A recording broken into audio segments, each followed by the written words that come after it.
I won this storage unit for only $90 in one of the wealthiest towns in the whole country. Now let's see what treasures are waiting for us inside this unit.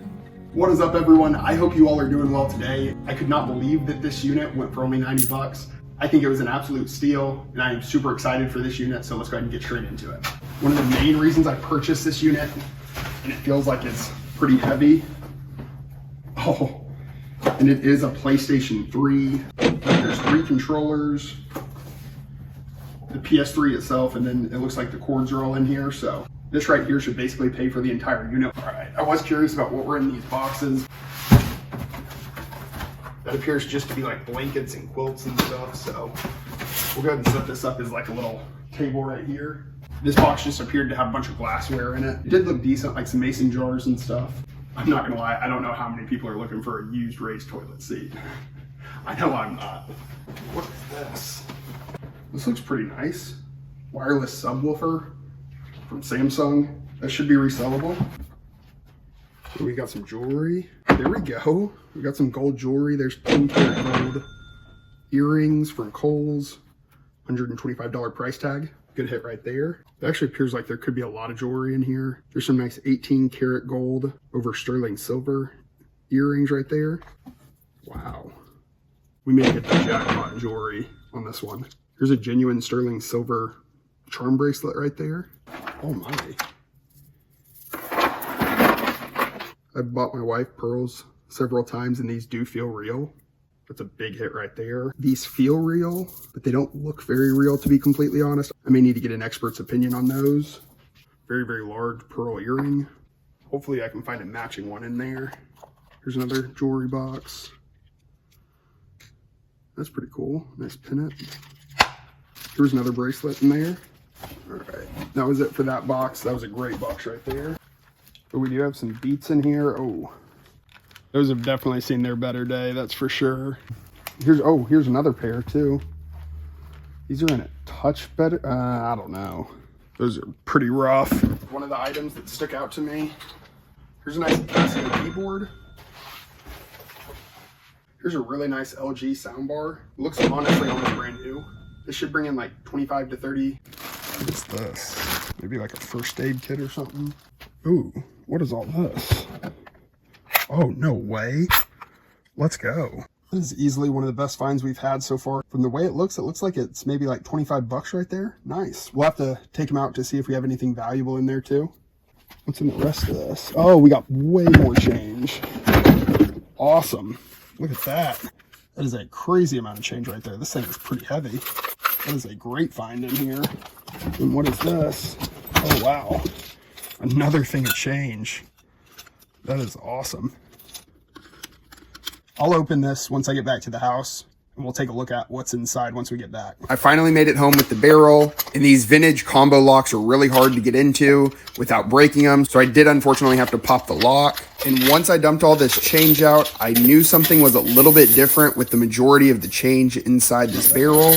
And after a closer look at all of this change, I noticed that almost every one of these pieces of change are from 1964 and before. This means that all dimes, quarters, and half dollars are all 90% silver. For instance, these Lady Liberty half dollars have a face value of half a dollar, so 50 cents, but the melted silver value in this half dollar is worth around $11, meaning it is 22 times more valuable than the face value of this coin. All right, I finally separated everything out. And since these are all 90% silver up here, outside of this row right here, which is 40% silver, each individual stack is a full ounce of silver. And just in the stacks of silver alone, there are 42 ounces. And as of recording this, the current spot price for silver is $29.20 roughly. So just those stacks alone are worth over $1,200. Also, there's some more silver down here, but we hit the silver gold mine today, to say the least. All right, so I finally made it to the grocery store to drop off all of the coins in the coin star. Obviously the ones that weren't silver. So we have 3 sandwich bags full of change. We've got 1 full of quarters, and then 2 more full of pennies, dimes, and nickels. What we'll do for today's overall giveaway, the 2 closest guesses to how much change are in these 3 bags will both receive a full ounce of silver from the silver that I received in this video, which at the current spot price is about 30 bucks. So good luck on your guess on how much change we found in this unit. And now let's go drop it off in the Coinstar. I do not recommend using Coinstar. I am only using it for the video. And me and my daughter do like to guess how much are in our change bags whenever I find change in a storage unit. But the fees are ridiculous and generally speaking, not worth it. Great find right there. All right, here was another box just sitting right here. There's a racquetball racket. I was never too good at racquetball, but boy, your boy could play some badminton back in the day. It is a very, very underrated sport, that is for sure. Oh, we got some gift cards in here. AA batteries. I don't resell batteries, but with how expensive batteries are and how many batteries we use on a monthly basis, it is always nice finding them in storage units. What all do we have? We got a Sonic gift card, Chick-fil-A, then a Kroger. $25 it looks like. Nice. My wife will like those. Looks like a bunch of books in the rest of that box. This box looks like a bunch of movies. Yeah, a bunch of Blu-ray movies. Some of these can be resellable. Ooh, nice. Look at this. You got a Wii console in here with a bunch of games, it looks like. And a couple remotes. Got Guitar Hero in here. Nice. Got the great box right here. I don't know if you've ever bought a garbage disposal, but they definitely aren't cheap. That'll be nice and resellable.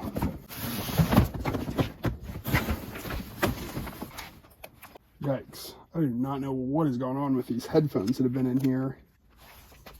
Oh, there is a watch down there. Nice Stanley wrench. What kind of watch is this? Oh, no way. Whoa.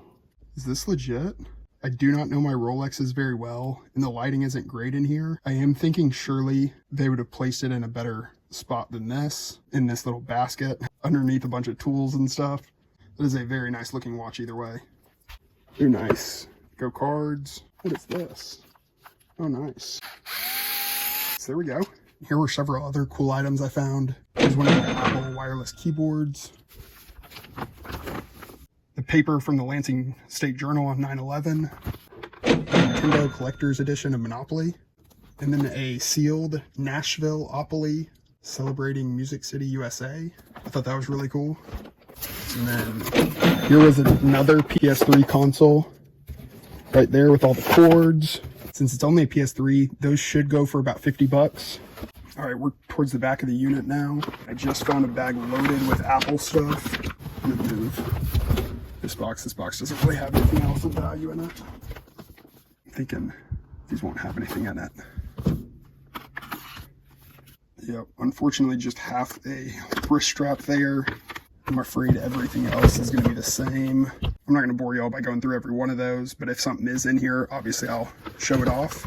And then what is in this container? Oh, no way. A little Gucci bag, but whoa, those are sick. North Carolina blue and black Air Jordans.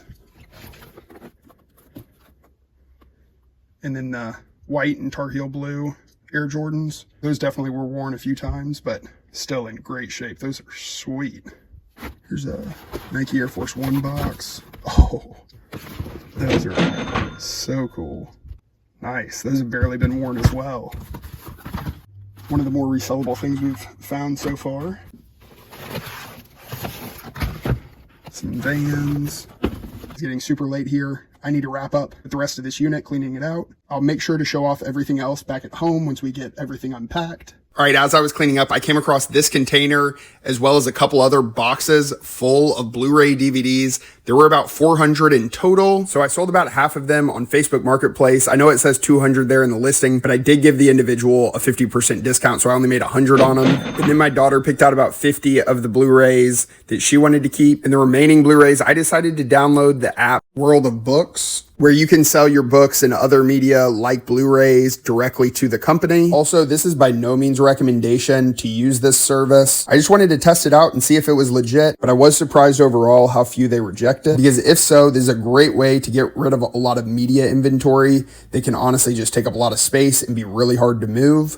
I'm not sure if y'all have seen Limitless before, but that one's a good one that I just scanned in. I'm not going to lie, the scanning did take a lot longer than I had planned, but they did accept most of my videos. You can see they just rejected that one. And after about 40 minutes worth of scanning, I finally finish on one of the worst movies I've ever seen in my life, August Rush, with 142 items and a grand total of $104.58. Another item that I thought was pretty cool in the unit was this outdoor kitchen island. I haven't listed this yet, but I am assuming I should be able to make anywhere from about $100 to $150 on this kitchen island. All right, so there were a ton of basketball shoes in the locker as well. This stack of basketball shoes is just a few of what was in there. If I was guessing, there was probably somewhere north of about 30 pairs of just basketball shoes alone in there, but these were the best ones I could find. And every one of the basketball shoes that I've looked up so far seem like they are fairly valuable. Unfortunately, not many of them are brand new. They're all kind of like these Paul George basketball shoes. They seem like they may have been worn like 2 or 3 times max, but they are all in really good shape. There's a nice pair of Paul Georges. And then these are Paul Georges as well. And I believe the name of them were called palettes, like a color palette. Those were really cool. And then at first, I thought these were really worn out at first, but I think that's honestly just the design on those Kyries. Then we'll get into the boxes of shoes. Here's some special edition. I think these are KD 11s, I believe. Those were a little more worn than the rest, I think.